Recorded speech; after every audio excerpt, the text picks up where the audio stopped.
Friends, welcome to my YouTube channel. ഇന്നത്തെ നമ്മളൊരു പുതിയൊരു വീഡിയോ ആണ്. നമ്മളിന്ന് കോളിഫ്ലവർ കറിയാണ് ഉണ്ടാക്കാൻ പോകുന്നത്. എല്ലാവരും ഉണ്ടാക്കിയിട്ടുള്ളതാണ്. ഞാൻ ഉണ്ടാക്കുന്ന രീതിയാണ് കാണിച്ചത്. നമുക്ക് വീട്ടിലോട്ട് പോയാലോ. പിന്നെ നമ്മുടെ കോളിഫ്ലവറിനെ ക്ലീൻ ചെയ്തെടുത്ത് വരാം. ഇത് ക്ലീൻ ചെയ്യുമ്പോൾ ചെറിയ ചൂടുവെള്ളത്തിനകത്ത് ഉപ്പും മഞ്ഞളും ഇട്ടോണം ഒന്ന് ക്ലീൻ ചെയ്തെടുക്കാൻ. ഇതിനകത്ത് എന്തെങ്കിലും അണുക്കളോ എന്തെങ്കിലും കാര്യങ്ങളൊക്കെ ഉണ്ടെങ്കിൽ തന്നെ പോയി കിട്ടുകയും ചെയ്യും, വൃത്തിയാക്കി എടുക്കുകയും ചെയ്യും. അതിനുശേഷം നമുക്ക് വെള്ളം ഒഴിച്ച് വേവിക്കാൻ വെക്കാം.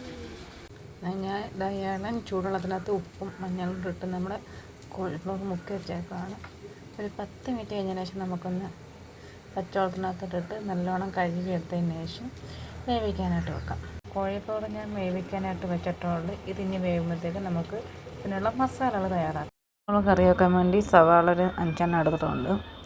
നമുക്ക് തന്നെ ഒരു കഷ്ണം ഇഞ്ചി, പിന്നെ പച്ചമുളക്, പിന്നെ അതിൻ്റെ കൂടെ തന്നെ വെളുത്തുള്ളി ഇഞ്ചിയൊക്കെ ഇടുന്നതെന്ന് വെച്ചാൽ ചിലവർക്കത് കഴിക്കുമ്പോൾ ഗ്യാസിൻ്റെ പ്രശ്നങ്ങളൊക്കെ വരും. അതുകൊണ്ടാണ് ഇഞ്ചിയും വെളുത്തുള്ളി ഇടുന്നത്. അല്ലെങ്കിൽ നമ്മളതിൻ്റെ കൂടെ തന്നെ ഇടണം.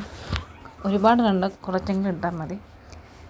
സവാള നമുക്ക് നല്ലോണം ചെറുതായിട്ടാണ് അരിഞ്ഞെടുക്കേണ്ടത്. നമുക്കിനി അത് അരിഞ്ഞെടുത്തിട്ടൊക്കെ വരാവേ. ഞാൻ ആ സവാളയും വെളുത്തുള്ളി ഇഞ്ചിയെല്ലാം ചെറുതായിട്ട് നല്ല രീതിയിൽ അരിഞ്ഞെടുത്തോണ്ട് നമുക്കിനി കറി ഉണ്ടാക്കാൻ പോയാലോ. ഞാൻ ഉള്ളി വഴറ്റാനായിട്ടൊക്കെ ഇട്ട് ഉള്ളി ഇടുന്നതിനെക്കാട്ടും മുമ്പ് ഞാൻ എണ്ണ ഒഴിച്ച് കടുകും പച്ചമുളകും എല്ലാം ഇട്ട് പൊട്ടിച്ചതിന് ശേഷമാണ് ഉള്ളി ഇട്ട് ഇളക്കിയെടുക്കുന്നത്. ഉള്ളിയും വെളുത്തുള്ളി ഇഞ്ചിയും ഇതിനെ നല്ലോണം ഒന്ന് വാടി വരട്ടെ. വാടി വരുന്നത് നമുക്കൊന്ന് ഇളക്കി കൊടുക്കാം. നമ്മുടെ ഉള്ളി നല്ലോണം വാടി കിട്ടിയിട്ടുണ്ട്. നമുക്കിനി അതിനകത്ത് തക്കാളിയും കൂടെ അരിഞ്ഞിട്ട് വഴറ്റിയെടുക്കാവേ. പിന്നെ തക്കാളി അരിഞ്ഞിട്ട് വഴറ്റാൻ തുടങ്ങിയിട്ടുണ്ട്. തക്കാളി ഒന്ന് വെന്ത് കിട്ടണം. വഴറ്റുക എന്ന് ഉദ്ദേശിക്കുന്നത് വെന്ത് കിട്ടണമെന്നാണ് കേട്ടോ. ഇത് നല്ലോണം ഒന്ന് വെന്ത് വരും. വലിയ സമയമൊന്നും വേണ്ട വേവാനായിട്ട്. 5-10 മിനിറ്റ് മതി. അതേക്കുള്ളൂ വേണ്ട. നമുക്കിതൊന്ന് തക്കാളിയും കൂടെ ഒന്ന് വേവിച്ചിട്ട് വരാം.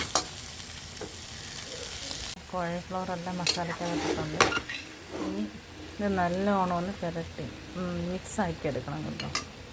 നമ്മുടെ കറി റെഡിയാക്കിയിട്ടുണ്ട്. കറിയുടെ ഉപ്പും പുളിയും മുളകും എല്ലാം നോക്കിയിട്ടുണ്ട്. സൂപ്പർ ടേസ്റ്റാണ്. എല്ലാവരും ഒന്ന് ട്രൈ ചെയ്ത് നോക്കുക. അത് ഇന്നത്തെ വീഡിയോ ഇത്രയേ ഉള്ളൂ. എല്ലാവർക്കും ഇഷ്ടപ്പെട്ട് കഴിഞ്ഞാൽ ലൈക്ക് ചെയ്യുക, സബ്സ്ക്രൈബ് ചെയ്യുക, ഷെയർ ചെയ്യുക. Okay, bye bye.